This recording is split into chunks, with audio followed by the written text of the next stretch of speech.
വേഗം വരുന്നവനായ യേശുക്രിസ്തുവിന്റെ നാമത്തിൽ ദൈനംദിന അപ്പം എന്ന അനുദിന വചനചിന്തയിലേക്ക് ഏവർക്കും സ്വാഗതം. ഇന്ന് കരയുക, നിലവിളിക്കുക എന്ന വിഷയത്തെ ആസ്പദമാക്കി ചില കാര്യങ്ങളെ നമുക്ക് ചിന്തിക്കാം.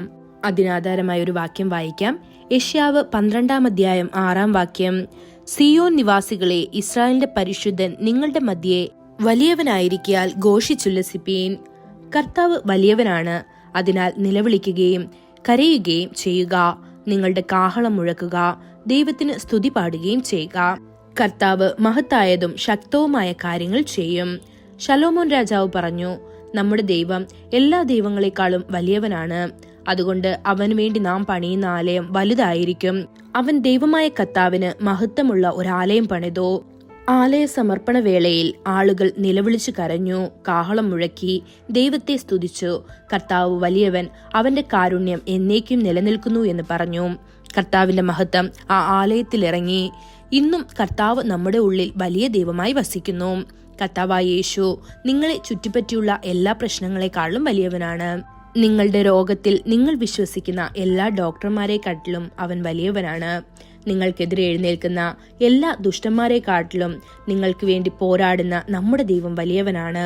കർത്താവ് വലിയവനാണെന്ന ഈ ദർശനമുള്ളവർ ഒരിക്കലും ശക്തരായ ഫറവോന്മാരെ ഭയപ്പെടുകയില്ല.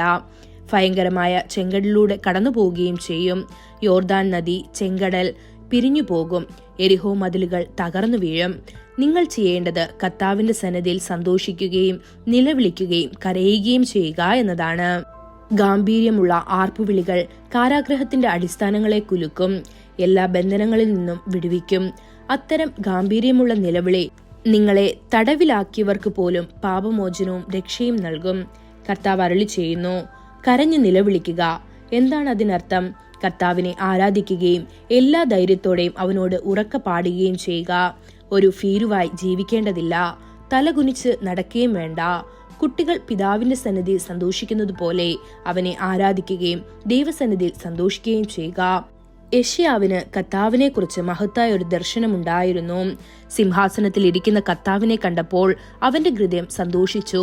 കർത്താവിന്റെ സന്നിധിയിൽ നിന്നിരുന്ന കെരൂബുകളും സെറാഫീൻകൾക്കും നിശബ്ദത പാലിക്കാൻ കഴിയാതെ നിലവിളിച്ചു. സൈന്യങ്ങളുടെ കർത്താവ് പരിശുദ്ധൻ, പരിശുദ്ധൻ, പരിശുദ്ധൻ. ഭൂമി മുഴുവൻ അവന്റെ മഹത്വത്താൽ നിറഞ്ഞിരിക്കുന്നു. നിലവിളിച്ചവന്റെ ശബ്ദം കേട്ട് വാതിലിന്റെ തൂണുകൾ കുലുങ്ങി, വീടുകൾ പുക കൊണ്ട് നിറഞ്ഞു. ഇത് യെശയ്യാവ് 6 അധ്യായം 3-4 വാക്യങ്ങളിൽ നമുക്ക് കാണാൻ സാധിക്കും. ദൈവമക്കളെ, നിങ്ങളുടെ ഉള്ളിൽ നമ്മുടെ കർത്താവിന്റെ വിജയമഹത്വം ഉണ്ടായിരിക്കട്ടെ. നിങ്ങളുടെ കുടുംബത്തിൽ ദൈവത്തിന്റെ രക്ഷയുടെ മഹത്തായ ഘോഷം ഉണ്ടായിരിക്കട്ടെ. നിങ്ങളുടെ കുടുംബത്തിൽ ആരാധനയ്ക്കുള്ള സമയം വർദ്ധിപ്പിക്കുക. അപ്പോൾ കർത്താവ് വലിയവനായി എഴുന്നേൽക്കുകയും നിങ്ങളുടെ കുടുംബത്തിൽ ശക്തമായ കാര്യങ്ങൾ ചെയ്യുകയും ചെയ്യും. ഈ വചനങ്ങളാൽ ദൈവം നമ്മെ ഓരോരുത്തരെയും അനുഗ്രഹിക്കുമാറാകട്ടെ. കൂടുതൽ ധ്യാനത്തിനുള്ള വാക്യം യോവേൽ 2 അധ്യായം 21 വാക്യം.